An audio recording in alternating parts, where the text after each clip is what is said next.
ఒక చిన్న ప్రశ్న ఒక జీవితాన్ని మార్చగలదా? అదే రాత్రి, అదే పాత దీపం. అబ్బాయి ఇంకా అక్కడే కూర్చున్నాడు, మనసు నిండా బాధ. అప్పుడే ఒక చిన్న పాప ఆ దీపాన్ని చూపిస్తూ ఇలా అడిగింది, అంకుల్, ఈ దీపం ఎందుకు ఇంకా వెలుగుతోంది? అబ్బాయికి సమాధానం రాలేదు. అప్పుడు ఆ పాప ఇలా అంది, నాకు అమ్మ చెప్పింది, ఈ దీపం చాలామందికి దారి చూపించిందట, అందుకే ఇది ఇంకా ఆరిపోలేదట. ఆ మాటలు అభయ్ హృదయాన్ని బలంగా తాకాయి. ఒక దీపం తన బాధల మధ్యలో కూడా ఇతరులకు వెలుగు ఇచ్చింది.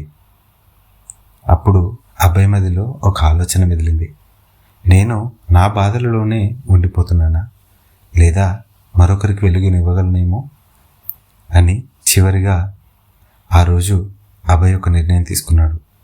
ఆ నిర్ణయం అభయ్ జీవితాన్ని పూర్తిగా మార్చేసింది. తరువాయి భాగం కోసం మన ఛానల్ని చూడండి.